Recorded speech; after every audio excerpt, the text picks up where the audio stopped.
नमस्कार विद्यार्थी मित्रांनो, मी संतोष बोड्डेवार आपलं स्वागत करीत आहे विद्या कोचिंग क्लासेसमध्ये. तर आपण मागील वर्षाचे सर्व प्रश्नपत्रिका करणार आहोत. त्याच्यातला इंग्लिश हा अतिशय महत्त्वाचा भाग आहे. त्याचे आपण प्रश्नाचे उत्तर पाहू. इथे पहिला प्रश्न आहे इंग्रजीचा. Choose the correct alternative of word. When we reach the stadium the players already. मग याचं उत्तर होतं पहा, हे पूर्ण भूतकाळाचं वाक्य आहे. ठीक आहे. पूर्ण भूतकाळामध्ये म्हणजे आधीच प्लेयर्स काय होते गेलेले, म्हणजे खेळाडू आधीच गेलेले, तर तिथे हॅड गॉन इथे यायला हवं. ठीक आहे. त्याच्यामुळे याचं उत्तर पर्याय क्रमांक 3 हॅड गॉन. त्यानंतर पुढचा प्रश्न आहे ते identify the underlined pause in the sentence. The patient was sure that he would recover.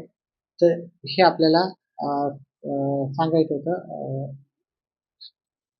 इथे ऍक्च्युली आपल्याला इथे अंडरलाईन करून नाही दिलेली आहे.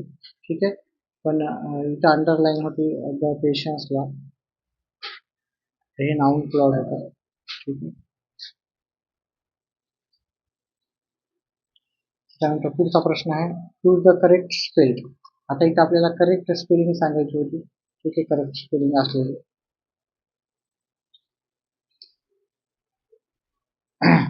इथे सॅटेलाइट सॅटेलाइट सॅटेलाइट आणि सॅटेलाइट. तर सॅटेलाइटची इथे खरी आपली जी करेक्ट स्पेलिंग आहे ती पर्याय क्रमांक 4 मध्ये येते. ठीक आहे. मिक्स स्पेल्ट किंवा करेक्ट स्पेल्ट आपल्याला असे प्रश्न विचारतात, समानार्थी, उदाहरणार्थी, सिनोनिम, शांतनिम. त्याचा आपण व्यवस्थित अभ्यास केला तर नक्कीच त्याच्यावर मार्क जास्त भेटतात. Choose the correct figure of speech.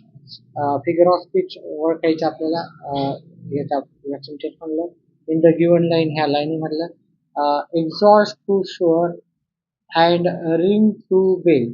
तर इथं जे फिगर ऑफ स्पीच आहे ते हे अपॉस्ट्रॉफ, इथे अपॉस्ट्रॉफ आहे.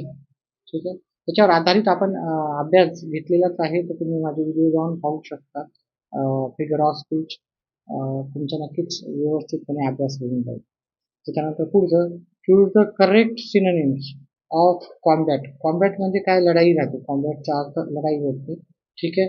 किंवा फाईट पण होऊ शकतो. आपण कोणाचं भांडणं करणं, लढाई करणं, त्याला आपण कॉम्बॅट म्हणतो. इथे फाईट हा शब्द कॉम्बॅट सारखाच आहे. त्याच्यानंतर choose the correct assertive sentence of the given sentence. म्हणजे खालील जे वाक्य आहे त्याच्यातला असर्टिव्ह सेंटेन्स आपल्याला कळायचं होतं. How can any burglar open the window. तर याचा आपल्याला असर्टिव्ह पाहिजे होतं, तर याचं उत्तर होतं पर्याय क्रमांक 2 उत्तर आहे याचं, the burglar can't open the window. ठीक आहे. त्याचा प्रश्न घेत आपण. Choose the correct indirect speech. Indirect speech करायचं, direct and indirect, change the voice. हे नेहमी विचारले जाणारे प्रश्नच आहेत. त्याच्यावर आधारित व्हिडिओ आहेत, तुम्ही जाऊन आपल्या चॅनलवरती पाहू शकता. आणि जे नवीन विद्यार्थी त्यांनी जॉईन करा, आपल्या चॅनलला सबस्क्राईब करा, म्हणजे येणारे व्हिडिओ तुम्हाला नक्कीच आपले आल्या तुम्हाला नोटिफिकेशन भेटून जाईल. चला. She said why has called here and disturb me. तर याचं जे इनडायरेक्ट सेंटेन्स होतं ते आहे पर्याय क्रमांक 3 he asked why he had called there and disturbed him. असं त्याचं उत्तर आहे.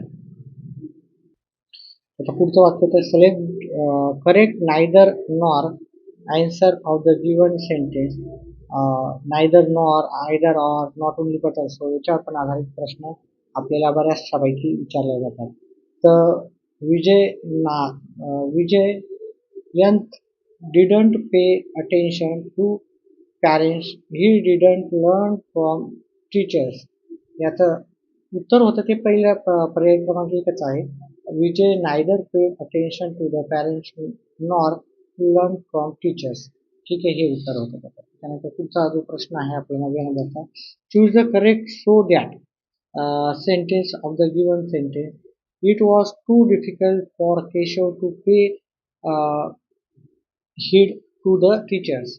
तर याचं उत्तर होतं पर्याय क्रमांक 1 उत्तर आहे याचं.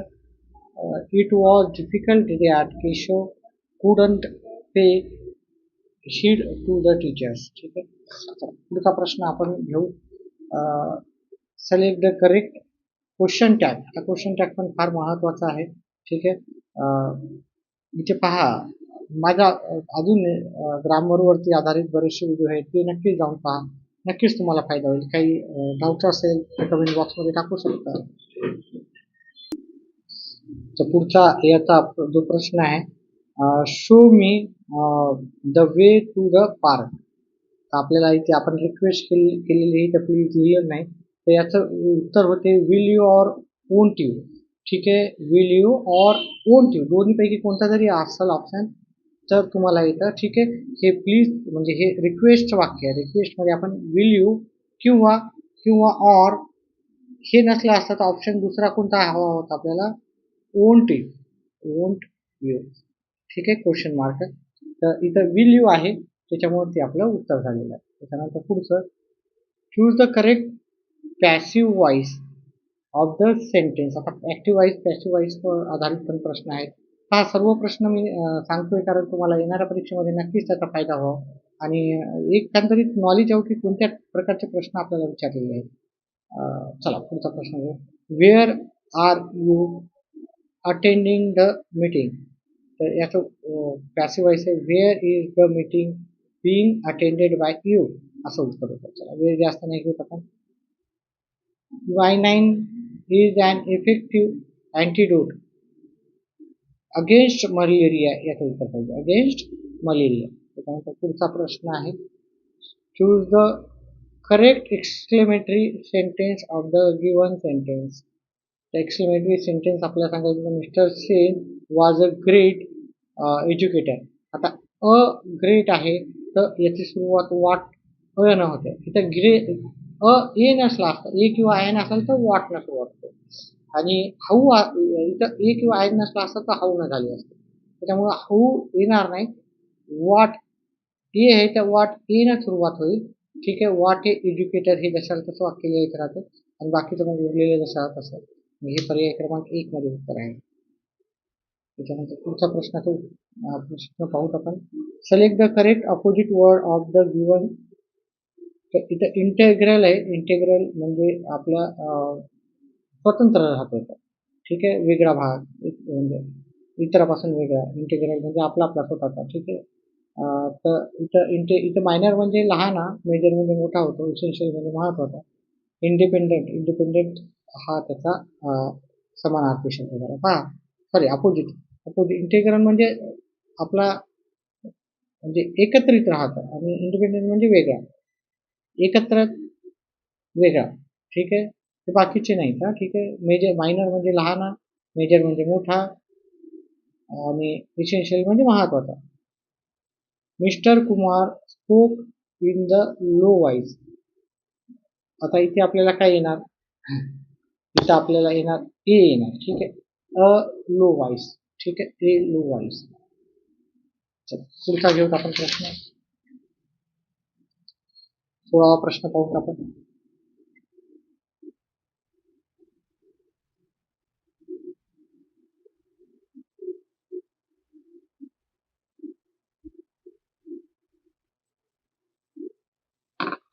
choose the correct comparative degree of the given sentence. The Shatabdi Express is the one of the most comfortable train. आता याच्यावर आधारित पण व्हिडिओ आहे. तुम्हाला सांगितलं की जर तुम्हाला माझे भरपूर व्हिडिओ आहे दिसत नसेल तर चॅनेलला सबस्क्राईब करा. म्हणजे माझे जेव्हा माझा व्हिडिओ येईल तुम्हाला नक्कीच नोटिफिकेशन येईल. मी गणित आणि इंग्लिश याचं दोन्ही विषयाचं घेत राहतो आणि बाकीचे प्रश्नाचे आपण सराव करून घेत असतो. तर याचा आहे the Shatabdi express is the most comfortable train. याचा आहे Shatabdi express is much comfortable than any other. हा कंपॅरेटिव्ह मध्ये आपल्याला काय येते, इथं कंपॅरेटिव्ह सेंटेन्स मध्ये दॅन एनी अदर येते. ठीक आहे. तर इथे उत्तर. त्याच्यानंतर पुढचं आहे, choose the correct use to. आता पहा इथं अतिशय सोपं आहे. वूड काढायचं आणि त्याच्या जागी यूज टू वापरायचं. वूडच्या जागी यूज टू वापरायला लागते. बाकीचं वाक्य जशाला तसं वाक्यामध्ये काही चेंज करायचं नाही.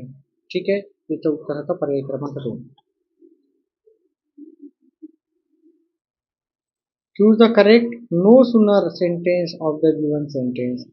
As soon as Srinath put step into the class, children became silent.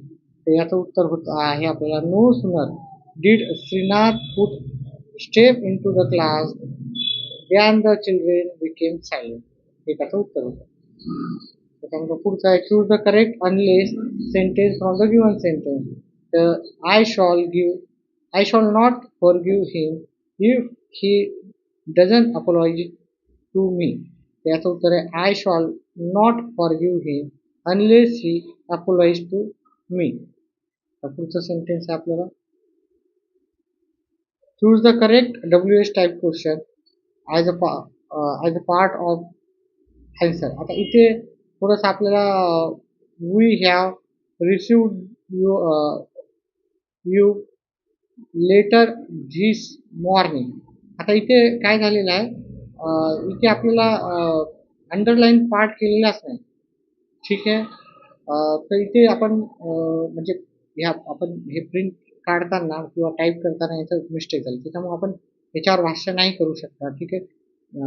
तरी आपल्याला इथं जर पाहिलं आपण तर इथं लेटर नाही आहे ना, लेटर नाही आहे इकडे. म्हणजे लेटरला अंडरलाईन असेल असं आपण ग्राह्य धरू आणि मग आपण याचं उत्तर केलं तर इथं वॉट येतो. ठीक आहे.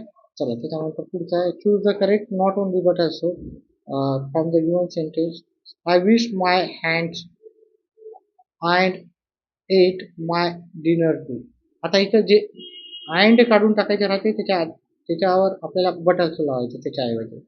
आणि नॉट ओनली काय लावायचं मायच्या आधी. इकडे पण सेम आहे आणि इकडे पण सेम आहे. ठीक आहे. तर चालेल. इथे काय होणार एक minute. Ate my dinner too आहे ना, एट माय म्हणजे इथं वर्ब पण आलेला आहे, मग इथं वर्ब पण घ्यायचा. ठीक आहे. म्हणजे इथून एवढ्याच्या आधी आपल्याला नॉट ओनली लावायचा, अँडच्या जागी बट ऑल्सो लावायचा. ठीक आहे.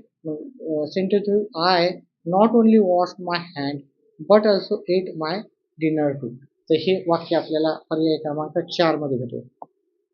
त्याच्यानंतर पुढचं आहे choose the correct verbal question of the given sentence. He gave witness at the sensational trail. तर याचं वर्बल क्वेश्चन आपल्याला करायचं होतं, येस नो टाईप क्वेश्चन. तर त्याचं उत्तर पर्याय क्रमांक 3 डीड ही आहे भूतकाळाचं वाक्य आहे. एकच मिनिट. विटनेस गेव हे भूतकाळात येते आहे ना, गेवचं होते गिव. डीड ही गिव त्याचं काय करायचं, पहिलं रूप करायचं नंतर. ठीक आहे. त्याच्यामुळे पर्याय क्रमांक 3. त्याच्यानंतर पुढचा प्रश्न आहे choose the correct passive voice of the given sentence. हा ग्रामर जवळजवळ तुम्हाला भरपूर विचारला जातो. ठीक आहे. एक उतारा आणि एक आजकाल पोएम पण विचारला जाते. The thieves have broken the back door. तर याचं आपल्याला पॅसिव्ह व्हॉइस करायचं होतं. Back door had been broken by the thieves. तर त्याचं करेक्ट पॅसिव्ह व्हॉइस. त्यानंतर पुढचं आहे choose the correct alternative. Mister Kedar become SP of Pune district. The येईल आर्टिकल. त्याच्यानंतर पुढचं उत्तर आहे choose the correct degree sentence from the given sentence. तर इथे आपल्याला doctor Ganesh is one of the most popular teacher in our class असेल. ठीक आहे. आता नंतर उतारे आहेत आपल्याला, तर उतारा मी घेणार नाही. ठीक आहे. उतार वाचून सर्व उत्तर काढायचे. नंतर आपण उतार्यावर स्पेशल आपण काही क्लासेस नक्कीच घेऊ, कसं करायचं काही नाही. त्याच्यासाठी तुम्हाला वोकॅबलरी चांगली हवी. ठीक आहे. सध्या त्याला एवढंच मी तुम्हाला बाकी विषयाचं पण घेऊन येत जाईन. मराठी कसे पेपर आलेत काही नाही ते आपण नक्कीच घेऊ. ठीक आहे. तर तुम्हाला पाहायचं तर पाहू शकता. पण मी याच्यावर प्रत्येक याच्यावर व्हिडिओ बनवणारच आहे. त्याच्यामुळं आपल्या चॅनलला सबस्क्राईब करा, व्हिडिओला लाईक करा. व्हिडिओ पाहिल्याबद्दल धन्यवाद. आपला दिवस शुभ राहो.